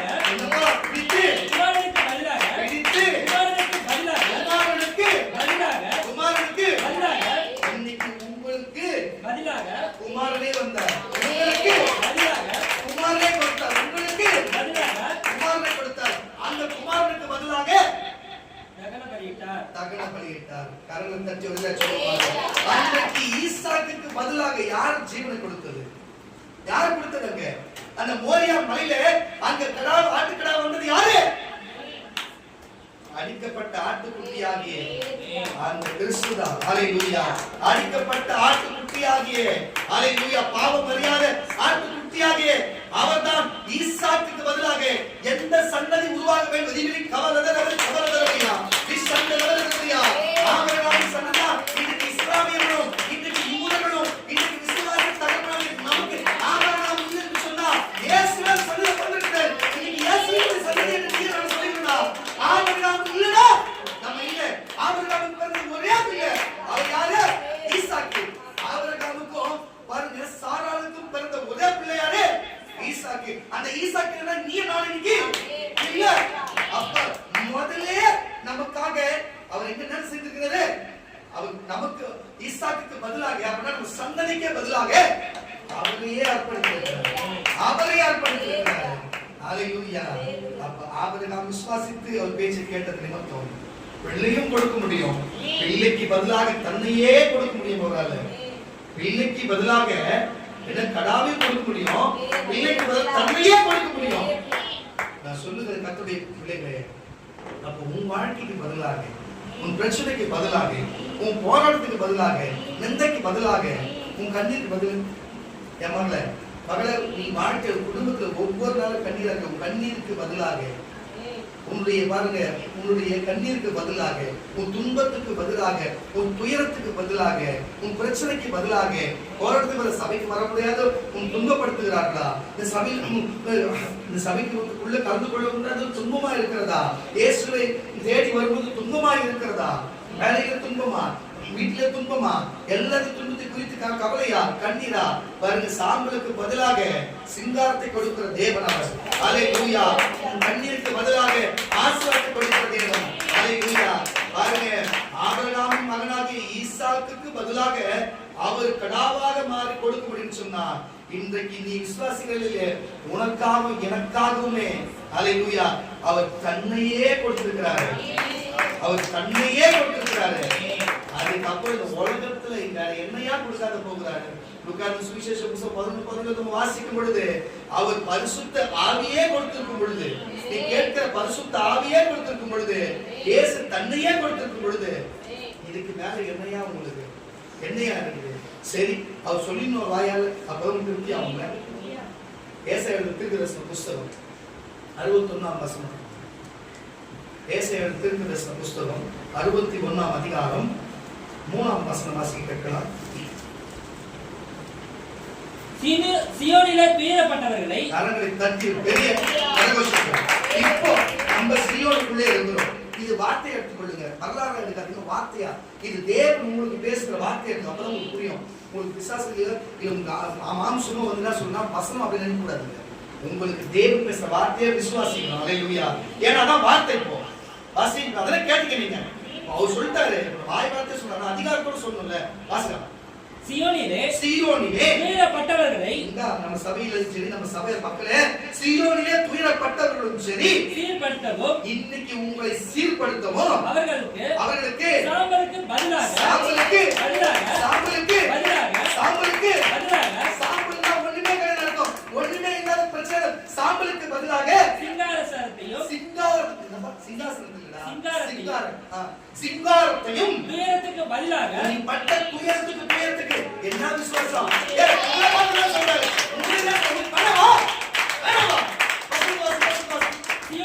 சியோனிலே துயரப்பட்டவர்களை, இந்த சபையில் துயரப்பட்டவர்களை சீர்படுத்தவும், உங்களை இனிமே ஒழுக்கமான சீர்படுத்தவும், அவர்களுக்கு சாம்பலுக்கு பதிலாக சிங்காரத்தையும் ஒண்ணுமே அவ்வளவுதான் என்று நீ காத்துல பார்க்க போற என்று சொல்லப்பட்ட உங்கள் சாம்பலை போல இந்த உங்களுக்கு சிங்காரத்தையும் துயரத்துக்கு பதிலாக ஆனந்த தைலத்தையும்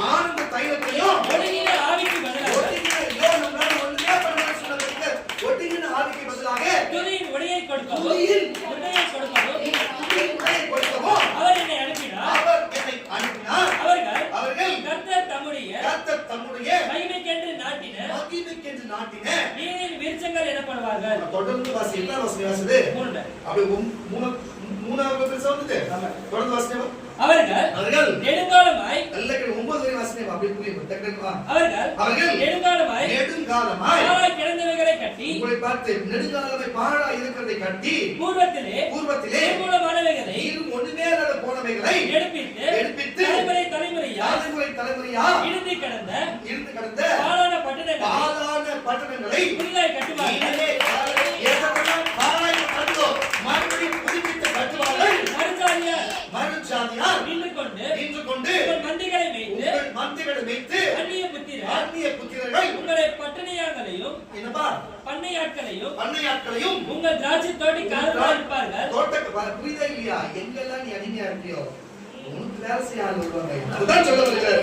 உனக்கு உன் பண்ணையில் உன் திராட்சை தோட்டத்துக்கு உனக்கு வேலையாட்கள் வருவாங்க. நீங்களோ கர்த்தரின் ஆச்சரியம் என்று சொல்லப்படுவீர்கள். உங்களை நமது தேவனுடைய பணிவிடைக்காரர் என்பார்கள். நீங்கள் ஜாதிகளின் செல்வத்தை அனுபவித்து அவர்கள் மகிமையை கொண்டு மேன்மை பாராட்டுவீர்கள். உங்கள் வெட்கத்துக்கு பதிலாக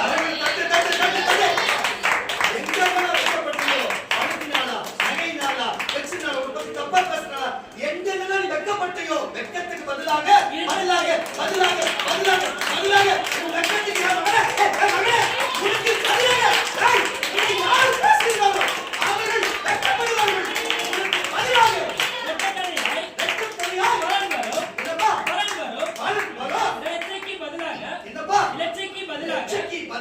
தங்கள் பாதத்தில் சந்தோஷப்படுவார்கள். தங்கள் தேசத்திலே இருக்கிற இடத்திலே வாழ்கிற இடத்திலே இரட்டிப்பான சுதந்திரம் அடைவார்கள். நித்திய மகிழ்ச்சிக்கு எப்பவுமே மகிழ்ச்சிக்கு அவர்களுக்கு உண்டாகும்.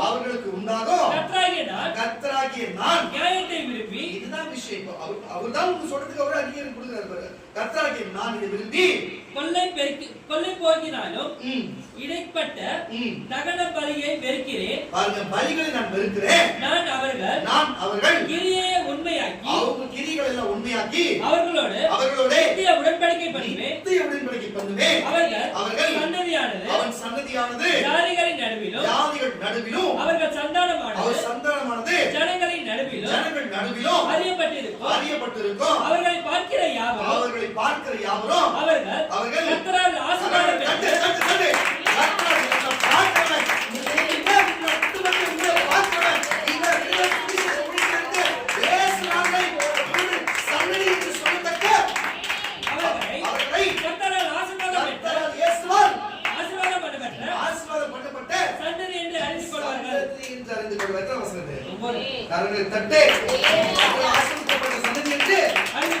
அவர்கள் தெரிஞ்சு கொள்வாங்க.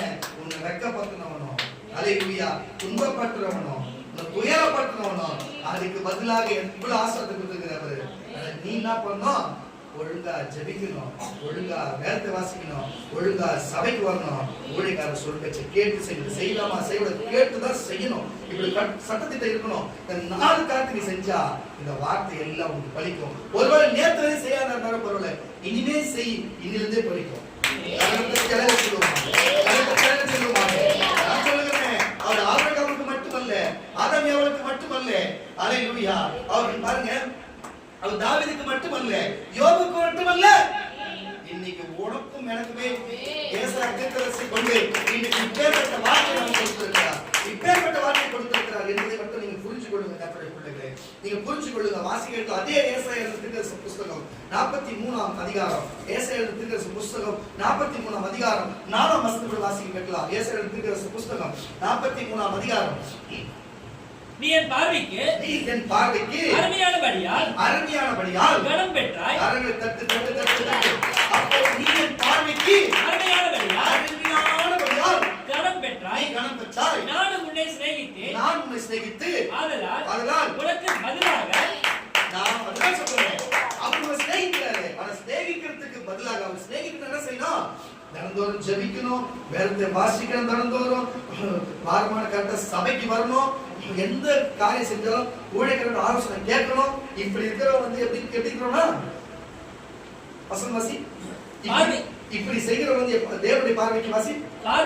அவருடைய பார்வைக்கு இப்படிப்பட்ட அவருடைய பார்வைக்கு அருமையானபடியால் கனம் பெற்றாய். நானும் உன்னை சிநேகித்தேன். அதனால் உனக்கு பதிலாக நீ சிநேகித்ததுக்கு பதிலாக மனுஷர்களையும் உன் ஜீவனுக்கு ஈடாக எல்லாம் கேட்டுங்க, உன் ஜீவனுக்கு ஈடாக ஜனங்களையும் கொடுப்பேன்.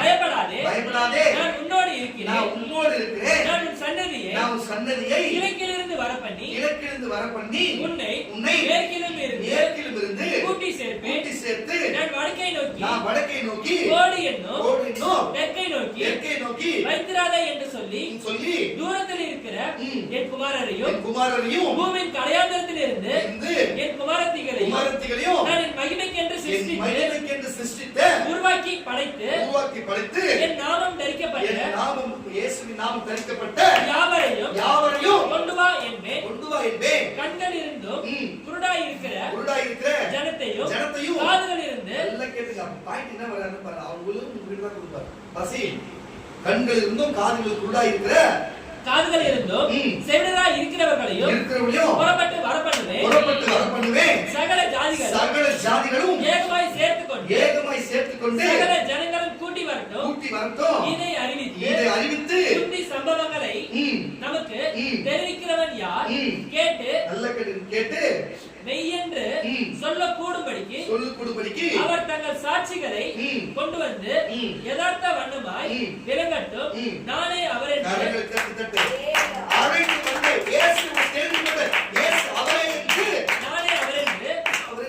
நீங்கள் உணர்ந்து என்னை அறிந்து விசுவாசிக்கும்படி என்னை நம்பும்படி நீங்களும் நான் தெரிந்து கொள்ளப்பட்ட என் தாசனும் எனக்கு சாட்சியாய் இருக்கிறீர்கள் என்று சொல்லி கர்த்தர் சொல்லுகிறார். எனக்கு முன் ஏற்பட்ட போது கரண தட்டி வரல சொல்லுவோம். அப்போ அவர் சொல்லுகிறார், உங்களுக்கு மனுஷருக்கு பதிலாக எத்தனை காரியத்தை செய்கிறார்கள்.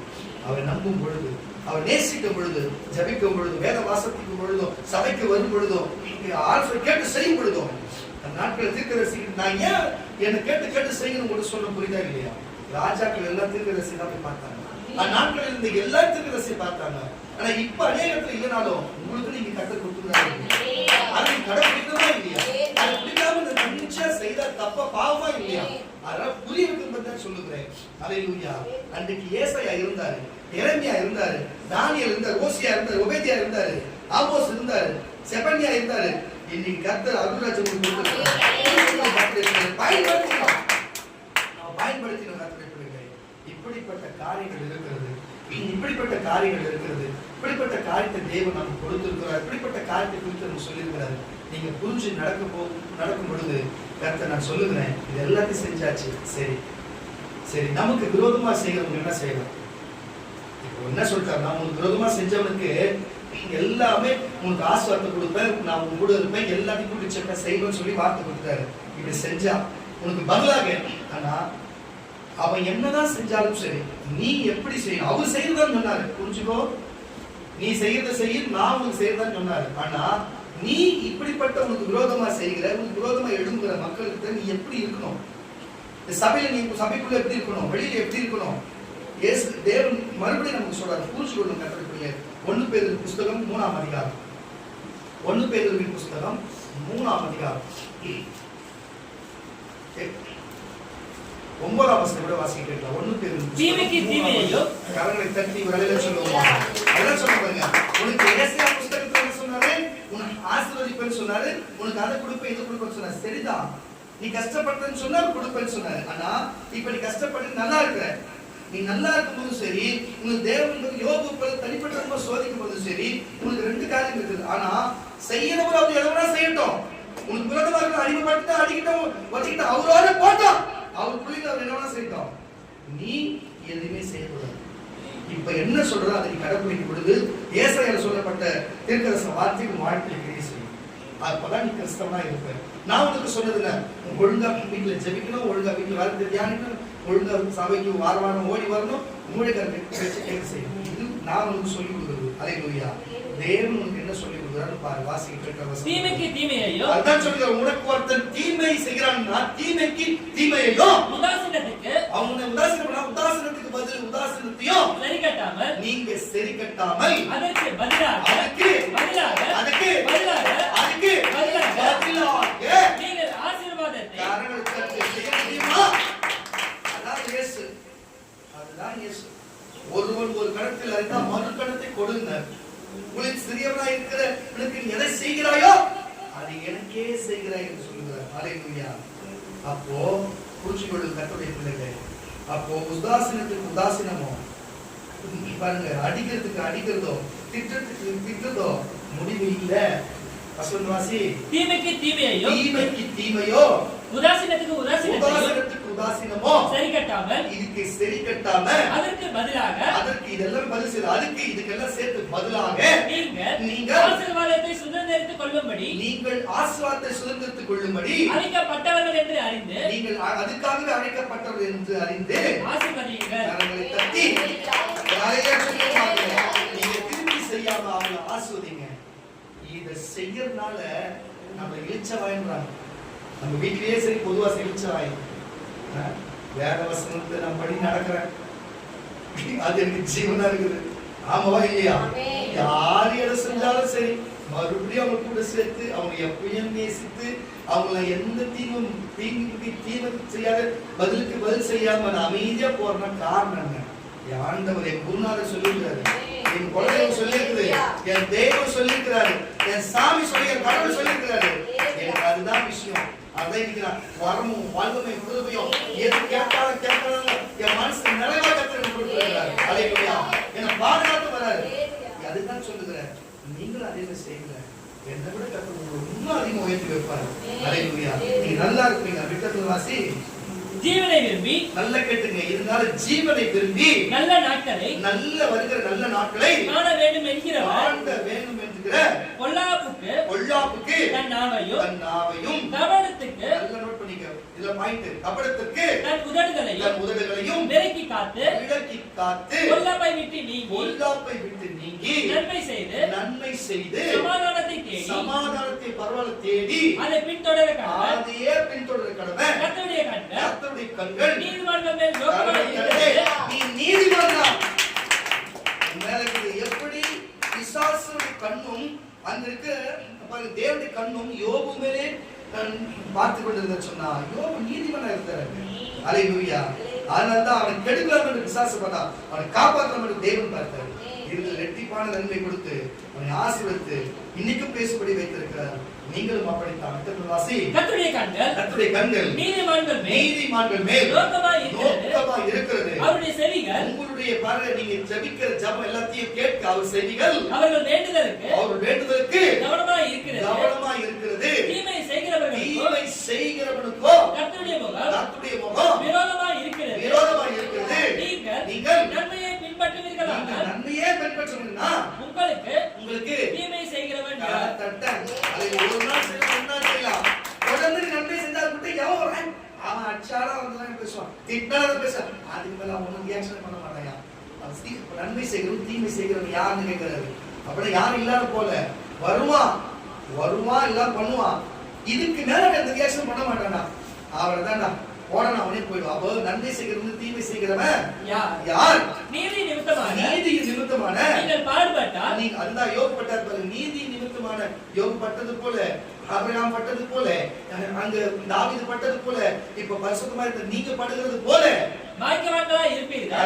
அதனால சொல்றேன், நீ நீதி நிமித்தம் துன்பப்பட்டா பாக்கியவான்களா இருப்பீர்கள். அவர்களுடைய பயமுறுத்தலும் நீங்கள் பயப்படாமலும் இந்த உலகத்துல பிசாசு மனுஷன் இருக்கிற பயமுறுத்தலுக்கு பயப்படாதீங்க. பயப்படாமலும் கலங்காமலும் இருந்து கர்த்தராகிய தேவனை உங்கள் இருதயங்களில் பரிசுத்தம் பண்ணுங்க.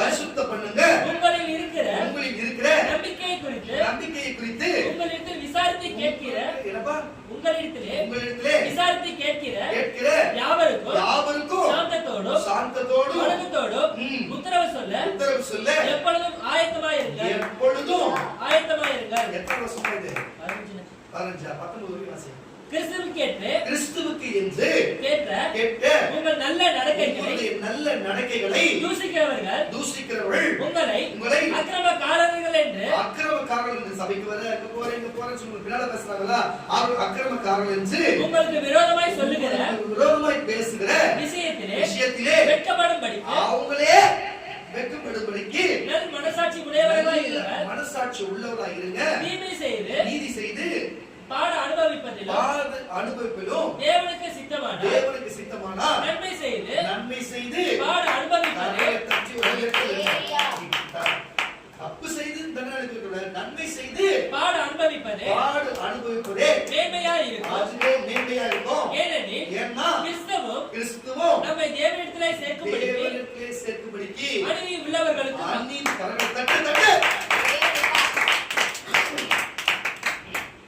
சாபத்துக்கு போக வேண்டியதுக்கு, நீ நரகத்துக்கு போக வேண்டியதுக்கு, நீ நரகத்துக்கும் பாதாளத்துக்கும் எரி நரகத்துக்கும் அக்னி கந்தத்துக்கும் போக வேண்டிய உனக்கு, உன் சாபத்துக்கு உன் பாவத்துக்கு உன் மீறுதலுக்கு உன் கீழ்ப்படியாமைக்கு பதிலாக அவர் நீதியா இருந்தவரே உனக்கு பதிலாக என்னவானாரு? பலியா இருக்கிறாரு. அவர் தன்னை ஒப்புக்கொண்டு வாசி. கிறிஸ்து நம்மை தேவனிடத்திலே சேர்க்கும்படி அநீதி உள்ளவர்களுக்கு பதிலாக அநீதி உள்ளவர்களுக்கு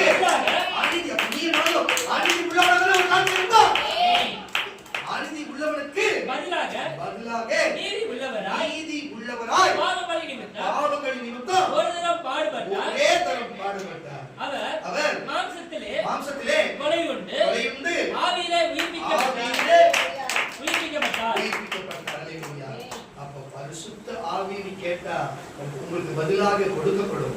உங்களுக்கு குமாரனும் உங்களுக்கு பதிலாக கொடுக்கப்படும். அல்லேலூயா. இயேசுவே சொல்லப்பட்ட ஆசீர்வாதமும் பதிலாக கொடுக்கப்படும். யோபுவுக்கு இரட்டிப்பான ஆசீர்வாதமும் கொடுக்கப்படும். தாவீதை போல 40 ஆண்டு அரசாட்சி நமக்கு கொடுக்கப்படும். அல்லேலூயா. தாவீது வம்சத்தில் இயேசு கிறிஸ்து பிறந்தது போல உன்னுடைய சன்னிதானத்திலிருந்து எல்லா நன்மைகளும் பிறக்கப்படும். அதுக்கு பதிலாக அல்லேலூயா உன் வாழ்க்கையில சாபத்துக்கு பதிலாக இயேசுநாதர் தான் இருக்க முடியும். உன்னுடைய பிரச்சனைக்கு பதிலாக இயேசுநாதர் தான் இருக்க முடியும். உன்னுடைய துன்ப துயரத்துக்கு தரித்திரத்துக்கு பதிலாக இயேசுநாதர் தான் வைக்க முடியும். அல்லேலூயா. நீ மட்டும் ஆண்டவரே எனக்கு பதிலாக நீங்க நில்லுங்க என்று சொல்லும் பொழுது அவர் நிற்பார். அவரது ஏற்றுக்கொள்வார். அவர் காயங்களை அனுபவிப்பார், பிரச்சனைகளை அவர் அனுபவிப்பார், துக்கத்தையும் துன்பத்தையும் துயரத்தையும் அவர் எல்லாத்தையும் ஏற்றுக்கொள்வார். அல்லேலூயா. அவர் சொன்னாரு, இயேசு சொன்னாரு, மெய்யாகும் பாடுகளை ஏற்றுக்கொண்டு உன் துக்கங்களை சுமந்தீர் என்று சொல்லி. அல்லேலூயா. அல்லேலூயா. மெய்யாகவே நம் பாடுகளையும் துக்கங்களையும் ஏற்றுக்கொண்டு நமக்காக சுமக்கிறவரா இருக்கிறாரு. அல்லேலூயா. நமக்கு பதிலாக நீயும் நானும் சிலுவை அறிய வேண்டிய பதிலாக அவர் சிலுவை அறியப்பட்டார். உன் கருத்துல என் கருத்துல ஆணி அடிக்கப்பட்ட அவர் கருத்துல உனக்கு பதிலாக அவர் அந்த காயத்தை பெற்றார். உன் கால் அடிக்க வேண்டிய ஆணியை அவர் பெற்றார். சிலுவையில் தொங்க வேண்டிய உனக்கு பதிலாக அவர் பெற்றார். முன்கிட்ட சூட வேண்டிய உன்னுடைய சிரசுக்கு பதிலாக அவர் பெற்றார். அல்லேலூயா. உனக்கு பதிலாக எல்லாத்தையும் அவர் சார்ந்திருந்தார். அல்லேலூயா. அவருக்கு பதிலாக பரலோகத்தை உனக்கு கொடுத்திருக்கிறார். அவருக்கு பதிலாக உன் சிங்காசனத்தை கொடுத்திருக்கிறார். அவருக்கு பதிலாக உன் பரதேசத்தை கொடுத்திருக்கிறார். அவருக்கு பதிலாக நித்திய ஜீவனையும் பாவ மன்னிப்பையும் பரலோக ராஜ்யத்தையும் கொடுத்திருக்கிறார். அவருக்கு பதிலாக உனக்கு கொடுத்திருக்கிறாரு. உனக்கு பதிலாக நரக பொருளை அவருக்கு கொடுத்திருக்கிறாரு. நீ புரிஞ்சுக்க கற்றுக்கொள்ள. நீ அவருக்கு என்ன செஞ்ச? நீ அவருக்கு பதிலாக என்ன செஞ்ச? நீ என்ன செஞ்ச அவருக்கு? அல்லேலூயா. உன் ஜீவனுக்கு பதிலாக என்ன செஞ்ச? உன் சரீரம் ஆரோக்கியமா இருக்குதே, இன்னைக்கு உன் சரீரம் ஆரோக்கியமா இருக்குதே, அவருக்கு பதிலாக என்ன செஞ்ச? உன் ஜீவனுக்கு பாதுகாப்பா இருக்க என்ன செஞ்ச? அதுக்கு பதிலாக என்ன செஞ்ச? உன் குடும்பம் நீ நல்லா இருக்குது, அவருக்கு பதிலாக என்ன செஞ்ச? இன்னைக்கு வேலை கொடுத்து பணத்தை கொடுத்து உனக்கு பொருளை கொடுத்து வச்சுக்கிறாரு, அவருக்கு பதிலாக என்ன செஞ்ச? என்ன செஞ்ச? உனக்கு முதல்ல வாழ வச்சுக்கிற குடும்பத்தை உண்மையும் அவருக்கு என்ன செஞ்ச? அதுக்கு பதில் என்ன செஞ்ச? பாவத்தை அவர் சுமந்தாரு, அதுக்கு பதில் என்ன செஞ்ச? உனக்கு நித்திய பாவனை பரலோகராஜ்யத்தை கொடுத்தாரு, என்ன செஞ்ச? ஒண்ணு மட்டும் செய், ஒழுங்கா ஜெபி, ஒழுங்கா வேத வாசி, தினந்தோறும் ஜெபி, தினந்தோறும் வேத வாசி. நீ ஒழுங்கா சபை கூடுதல் விட்டு ஒழுங்கா சபைக்கு வா. ஒழுங்கா சொல்லுகிற வார்த்தை கேளு, எதையாச்சும் செய். அல்லேலூயா. எதையாச்சும் அவருக்காக பதிலாக செய். அவர் கேட்கறதுக்கு பதிலாக செய். அவருக்கு பாவ மன்னிப்பு, பரலோக ராஜ்யம், நித்திய ஜீவனுக்கு பதிலாக உனக்கு கொடுப்பாரு. அவருக்கு பதிலாக உனக்கு கொடுப்பாரு. தயவு செய்து சொல்லுங்க, நீ பட்ட துன்பத்துக்கும் துயரத்துக்கும் கண்ணீருக்கு பதிலாக அவர் ஏசாயா தீர்க்கதரிசி புத்தகம் 61ஆம் அதிகாரத்திலே அவர் முன்னிருந்து தொடர்ந்து வாசிச்ச அந்த புத்தகம் முழுவதிலும் இருக்கிற ஆசீர்வாத வார்த்தைகளையும் சரி, உன் மேலும் தங்கியிருப்பதாக, உன் சிரசின் மேல் தங்கியிருப்பதாக, உன் சிரசின் மேல் தங்கியிருப்பதாக, அது மேல் தங்கியிருப்பதாக.